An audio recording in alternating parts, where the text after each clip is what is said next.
Good morning students. Last जो हिंदी का आपका लेक्चर था वो किसने लिया था? अब तो पता लग गया होगा, वो मैंने लिया था, बुक वर्क मैंने करवाया था। तो आप सभी बच्चों ने बुक वर्क कर लिया होगा। तो आज हम नया नेक्स्ट चैप्टर जो है वो स्टार्ट करेंगे, ठीक है? हाँ जी। हमारा आज जो नया टॉपिक है वो है वर्ण विचार। वर्ण किसे कहा जाता है? इसमें आप जो स्टार्टिंग से देख रहे हैं, इसमें क्या लिखा गया है कि एक दिन मैं बाज़ार गई, मुझे बहुत भूख लगी थी, मैंने कुछ फल देखे, मैंने खाने के लिए कुछ से के बाद देखो कुछ भी नहीं लिखा गया, अ के बाद कुछ नहीं लिखा गया, ब्लैंक छोड़ा गया है, तथा के बाद भी कुछ नहीं लिखा गया, खरीदे।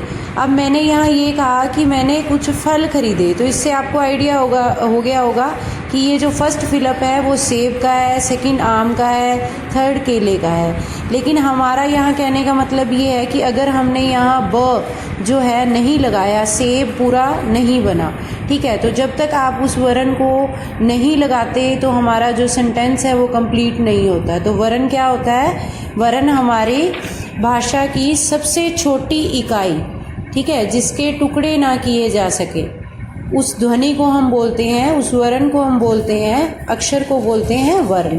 तो इसमें जैसे आपको गाड़ी शब्द दिया गया है, गाड़ी शब्द के अगर हम वर्ण विच्छेद करें, इसके टुकड़े करें, तो आप कितने टुकड़े कर सकते हैं? ग, आ, ड़, ई, ठीक है? ये आ और ई आपको क्या नज़र आ रहा है? ये स्वर है हमारे। स्वर और व्यंजन भी करेंगे हम इस चैप्टर में। तो ये आ और ई हमारी ये स्वर की सहायता से, ये व्यंजन है। व्यंजन हम स्वर की सहायता से हमने एक शब्द बनाया है, तो इसको बोला गया है यहाँ वर्ण विच्छेद। वर्ण अलग अलग करके लिखे गए हैं। क्या ग के टुकड़े किए जा सकते हैं या आ के टुकड़े किए जा सकते हैं? नहीं। तो ये ही सबसे छोटी इकाई है, ठीक है? तो वर्ण क्या है? हमारी भाषा की सबसे छोटी इकाई है।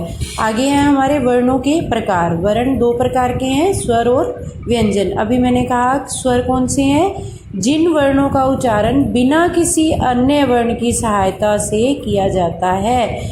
आप स्टार्टिंग से हिंदी कर रहे हैं, आपने उसमें आ से स्टार्ट किया था, ठीक है? तो जितनी भी हम मात्रा यूज़ करते हैं व्यंजन के साथ, तो वो सभी हमारे क्या होते हैं? स्वर होते हैं। जब हम हिंदी स्टार्ट करते हैं तो अ वाले अक्षर, अ वाले कैसे? जैसे फल, चल, कल, इस तरह के शब्द पढ़ते हैं। फिर हम आ मात्रा वाले पढ़ते हैं, तो वो हमारे स्वर कहलाते हैं, ठीक है? और व्यंजन क्या है हमारे?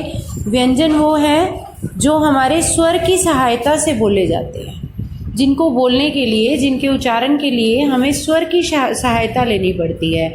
क ख ग आपने किया है, ठीक है? तो क को बोलने के लिए साउंड देखो किसकी किसकी आ रही है? क की और अ की, ठीक है? तो जब ये वर्ण विच्छेद करेंगे तो क नीचे हलंत प्लस अ, ये वर्ण विच्छेद हो जाएगा इसका।